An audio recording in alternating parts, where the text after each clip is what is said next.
부모님이 이제 예술적 감각이 좀 풍부하셨고, 또 엄마가 예전에는 초등학교가 아니라 국민학교였죠. 국민학교 6년 내내 그림 일기라는 게 있었어요. 이제 공책 반 갈라서 위에는 그림 그리고 아래는 이제 글씨 쓰고. 그래서 그거를 하루도 빼놓지 않고 6년 내내 엄마가 하루 자기 전에 그림 일기를 쓰게 하셨어요. 그래서 그리고 또 피아노도 가르쳐 주셨는데 엄마는, 그러니까 저는 피아노 연습하는 것보다 그림 그리는 게 더 좋았어요. 그래서 항상 국민학교에 뭐 장래 희망 그러면 화가. 그래서 중학교도 미술부에 들어갔고 고등학교도 미술부에 들어갔고 했는데, 그래서 이제 사실은 고등학교도 예고를 들어가려고 했는데, 예술을 좋아해서 그쪽을 많이 이렇게 가르쳐 주신 부모님께서 그때는 또 반대를 하시더라고. 왜냐면 제가 공부를 조금 잘했는데 그냥 일반고 가고 미술은 취미로 해라. 그래서 그냥 또 막내로 수동적으로 커서 일반고에 들어갔다가 대학교 들어갈 때는 제가 굽히지 않고 미대를 꼭 가야 되겠다 싶어서 미대에 들어갔습니다. 제가 또 이렇게 이런 자연적인 소재를 접하게 된 것은 저희 집이 굉장히 조금 그 옛날에 컸는데 아빠가 정원을 굉장히 예쁘게 잘 가꾸셨어요. 그래서 저녁에 퇴근하면 요즘같이 뭐 스프링클러 이런 거 없을 때라 긴 호수에다가 물을 이렇게 쭉 주면서 정원을 돌아다니면 이제 아들 많은 막내딸이를 항상 옆에 끼고 다니셔서 아빠 따라서 졸졸졸졸 따라다니면서 이제 물을 한 바퀴 다 주고 나면 제자리에 오면 아까 주었던 그 나무의 가지에서 물방울이 똑똑똑 떨어지는데 그 찰나에 햇빛을 받으니까 이게 보석처럼 굉장히 빛나는 거예요. 그래서 어릴 적에 그런 그 잔상이 너무 많이 남아서 내가 성장이 돼서 이제 그림을 그릴 때, 나의 소재를 이제 무엇으로 할까 하다가 물방울에 이제 그 어린 시절이 많이 생각이 나서 이제 물방울에 이제 소재를 선택을 한 거죠. 보통 구상 작가들은 자기가 자라온 환경이나 자기가 자라온 지역이나 이런 거에 대해서 많은 영향을 받거든요. 왜냐하면 자기가 어렸을 때부터 많이 느꼈던 것을 가장 잘 표현할 수 있기 때문에, 저는 그 나무가 많은 정원에 있는 집에 살아서 그 물방울이 되게 가슴에 많이 남았었습니다. 제 회화가 추구하는 것은 절대 미감입니다. 특히 그 중에서도 탄미적 요소가 농후한데요. 그것은 순간의 결정적 아름다움에 초점을 맞추고 있습니다. 그 아름다움이란 순간적으로 스치고 사라지는 것입니다.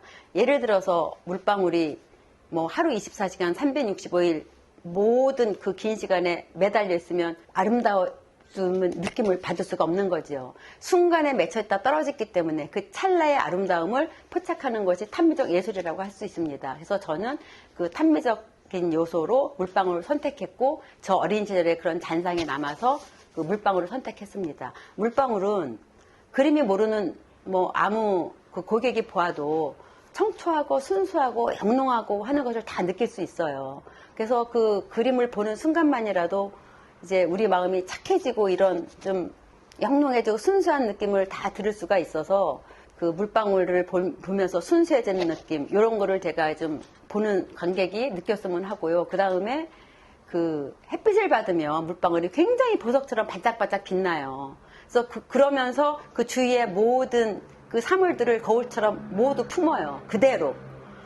그래서 이제 소우주라고도 하는데, 그런 주변에 있는 것을 그대로 품었다는 것은 이제 저의 그 좀 깊은 뜻을 얘기하면, 우리 인간이 엄마 뱃속에서 이렇게 간 나왔을 때는 아무 때도 묻지 않은 순수한 그 성선설 같이 아주 깨끗한 상태예요. 그런데 시간이 지나고 이제 나이가 들면서 성장하면서 때도 묻고 욕심도 생기고 이제 자기만의 갖고 있는 또 이중적인 마음도 많이 생기고, 이런 마음으로, 이중적인 마음으로 사회를 살다가 이제 이 물방울 그림을 보는 순간만이라도 순수해지고 착해지고, 그런 그 아련한 그 청초한 그런 마음이 든다면, 그런 마음들이 이제 합해져서, 보는 사람이 많아지면 그런 마음들이 합해져서 좀 이 혼탁한 사회도 정화되지 않을까 하는 그 조그만 소망도 갖고 있습니다.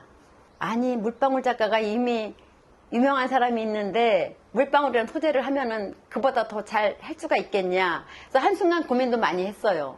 내가 단지 뭐 유명해지려고, 잘 팔려고 유행되는 컨셉을 잡아서 그린다는 것은 내가 나를 속이는 거더라고요. 그래서 이건 아니다. 내가 진정으로 어려서부터 느끼고 잘할 수 있는 것을 그려야 내가 진정으로 내보일 수 있는 거지 해서 그때 그냥 물방울을 밀어붙이고 하였는데, 그게 이제 큰 화랑에서 전시를 쭉 하면서 각광을 받고 많이 판매도 되고 하면서 이제 어느 기자분이 써주신 게, 그래서 김창은 물방울과 이영수 물방울은 다르다라는 제목의 그 기사가 있어요. 저가 이제 그 자연적인 소재에서 물방울을 선택했지만 또 자연적인 소재로 넘어가다 보니 그 가을에 노란 은행잎이 제 한눈에 들어왔어요. 그래서 은행잎에 빠져가지고 그것을 그리다 보니 은행잎에 대해서 또 알게 됐는데, 은행잎은 살아있는 화석이라고 합니다. 그러니까 주라기 시대, 그러니까 인간보다 더 먼저 생존했던 것이 은행나무예요. 그래서 그리고 은행나무는 버릴 게 하나도 없어요. 이렇게 은행은 뿌리서부터 나무부터 나뭇잎까지 버릴 게 하나도 없어서 은행잎 자체의 꽃말도 장수, 위안, 위로 이런 좋은 것들이 있어요. 행운. 그래서 은행잎을 또 그리다 보니 이런 좋은 뜻들이 있어서 더 제가 이제 매력이 있어서 그리게 되었습니다. 행운 스토리로 해가지고 이제 이 그림을 보면서 뭐 장수와 장엄과 행운을 얻어가는 그런 좋은 것을 드리고 싶어서 은행잎의 소재도 같이 곁들여서 하고 있습니다. 그 나뭇잎의 그 생김새에 따라 다 물방울에 생김 떨어지는 거 이런 찰나들이 조금씩 사실은 틀려요. 그래서 그런 것들을 찾아서 이제 많이 하고 있는데, 구상이기 때문에 구상으로만 하기보다는 이제 배경을 몽환적으로 한다든지 아니면 추상적으로 이렇게 밀어붙여서 물방울을 돋보이게 하면서 이제 구상과 비구상의 접목점을 찾아서 하고 있어요. 그런데 앞으로 저 은행잎도 물방울처럼 뭔가 좀 변화가 있어야 된다는 생각은 이제 하고 있습니다.